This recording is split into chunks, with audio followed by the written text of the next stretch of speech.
Hey guys, this is Jeanette Paradis, Diamond Coach with Team Beachbody. I live in Erie, Pennsylvania.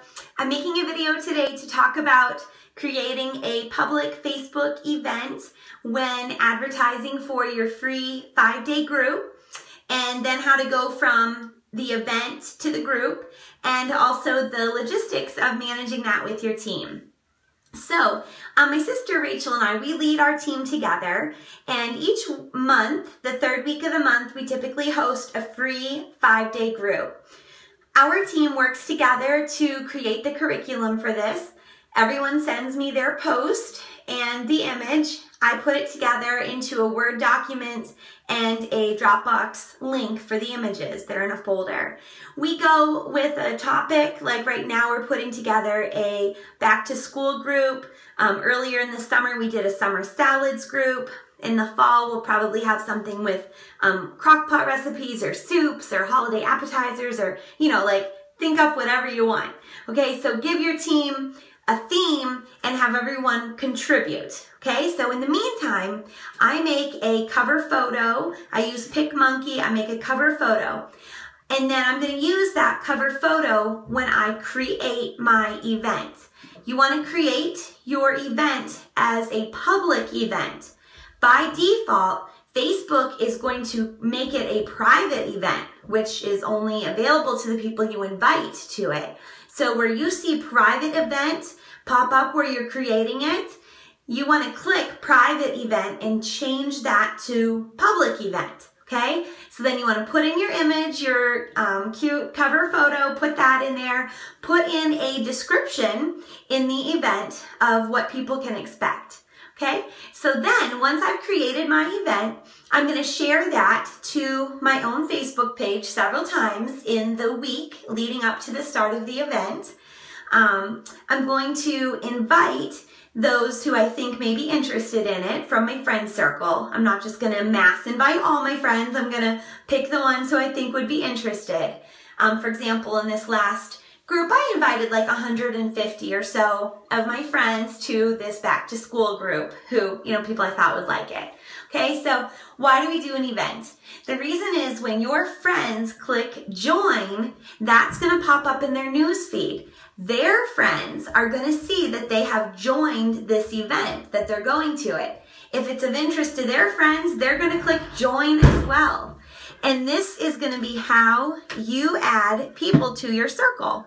Okay, because it's going to show that people have joined your event. Mom, this is my third bowl of Buddy Sticks. Okay, no, you don't need a third bowl. Okay, yeah. Give a few to your sister. No. No, that's plenty.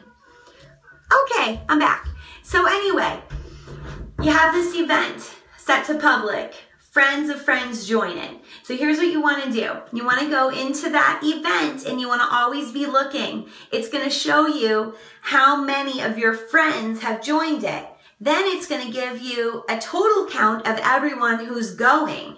The difference between those two numbers is the amount of people that you need to friend request. If I'm looking on my phone, it puts all the people at the bottom who are not yet my friends. So I friend request them in order to add them to the group. If they don't respond to my friend request, I will message our mutual friend and just let her know that her friend had wanted to join this group. If she could let her know to accept my request, I can add her to the group. Okay, so working with a team, each coach should create their own event. Otherwise, you're going to get confused about which contacts belong to whom. Okay, so everyone needs to make their own event. Several coaches can then team up and run a group together. I'll usually work with some of my newer coaches. The group is set up as a closed group. I do my challenge groups as secret groups, but these free groups I do as a closed group. That way it does pop up in the news feed that so-and-so is a part of this group. Doesn't show any of the content, but just the fact that they're there brings it up again in people's minds. Okay, so you can work with a few coaches together in the group, split the posting responsibilities. You can see who has added who to the group. That way you can keep track for follow-up purposes. With everyone adding new contacts to their circles through these 5-day groups, you want to make sure you track who goes with who. okay? So each coach does their own event, team up on the group, couple coaches together. Your whole team can create the content together, put that in a Word document or whatever, and have everyone, pull the post from there and put their own spin on it if they want to, but at least you got the recipes together, okay? So something else to keep in mind, when I have people join the event, I write their name down on a sheet of paper in my binder. When I add them to the group, I put a dot next to their name, and when I tag them, I turn that little dot into a check mark. That way I know that I'm not missing anybody.